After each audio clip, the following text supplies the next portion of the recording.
ESPN NFL Draft analyst Todd McShay, the OG in the game. Todd just released his mock draft 4.0. And to recap what he's done so far, 1.0 Christian Darrisaw, 2.0 AVT, 3.0 Quiddy Pay, FU, Pay Me, as well as in 4.0 Rashawn Slater, the pride of Northwestern. And it's really interesting because with mock drafts, especially from insider guys, sometimes they hear things from teams or what they hear from prospects, usually from agents. And it's like, oh, all of a sudden there's shifting on the board. So things could get nuts. Things could really get nuts in the top 13, and some really good players are going to push down to the Vikings at 14. Now, does Slater make it to 14? I have my doubts, but also in his mock draft, Penny Sewell made it to 13, so I guess never say never. But also, if Penny Sewell gets to 13, let's go trade up. Here's what he wrote about Rashawn Slater, Pride Northwestern. Slater is super versatile and could play any of the 5 positions along the Vikings line. That's a good thing because it has a lot of holes. Hey, thanks, jerk. Minnesota gave up 39 sacks in 2020, lost Riley Reef, and added only Mason Cole to the mix this offseason. After rebooting the secondary, the Vikings now have to focus on protecting Kirk Cousins and opening lanes for Dalvin Cook. So everyone talks about how Slater is so versatile and can play all 5 positions, even though he only played right tackle and left tackle at Northwestern. Like, he's never played a down inside a guard or center, so I don't get it. But he has been working on interior stuff. He's been working on some center stuff during his 2020 opt-out season, so maybe, but I still question, just strictly from the tape, if he does have the anchor to play inside, even in an outside zone scheme. But to me, the kid is a left tackle.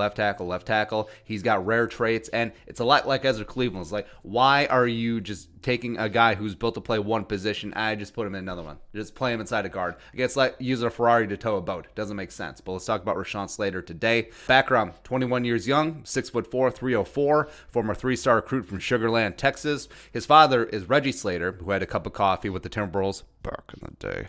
Took his talents to Northwestern, was a 2-year starter right tackle, 1 year at left tackle. 2019 was his peak season. He moved to the blind side and was an absolute stonewall, man. 90 PFF grade, 5 pressures, 0 sacks allowed, including his famous mauling of Ohio State's Chase Young, future number 2 overall pick. Opted out of the 2020 season, but has been working with offensive line guru Duke Manyweather. Pro day results, an absolute alpha athlete, man. 4'9", 140, agility, explosion, bench, all phenomenal.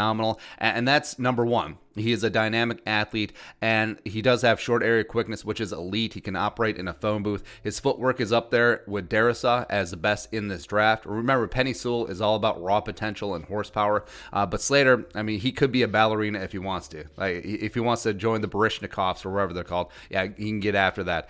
Plus recovery, and he's able to blunt first attacks and then reset his feet and then end up winning that rep is really good there. Cons, anchor. So, like we said, respect. A full year of weight training, deadlifts, cleans, all that stuff could add some great size to that ass. All the squats, all of them. But from the tape, I don't see him moving inside, even in a heavily outside zone scheme. If the Vikings are able to draft him, play him at left tackle. Sorry, Ezra.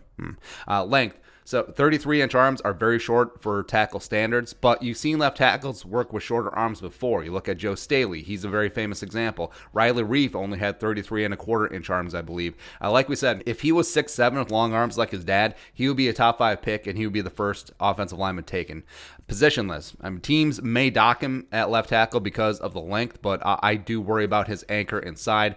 And also 2020 opt-out. It's not going to hurt him, especially with his the quality of his 2019 tape, but would have loved to see more, and maybe even a scenario where it's unlikely, but maybe Northwestern would have kicked him inside. I think that would have done wonders for his draft stats. But of course, schools aren't necessarily all that concerned about draft stats. They're trying to win games, man. Trying to beat Rutgers. Great. Pro comp, Isaiah Wynn's a pretty easy one. So he was a first-round pick coming out of Georgia. He was short arms, also only 6'2", drafted by the Patriots, who, work wonders with offensive linemen, and he's turning into one of the better left tackles in the game. But overall, I would be pretty pumped about Slater. I do not expect him to be there at 14, but I guess you never know with all the shenanigans, all the runs on the playmakers, all the runs on the quarterbacks early on. He's an uber athlete. He's a scheme fit. He has rare left tackle ability. You just have to swallow the arm length and just let him operate a left tackle, because I think that's where he's going to shine the most in the National Football League. And sorry, Ezra. Sorry, bro. You got to stay inside at guard.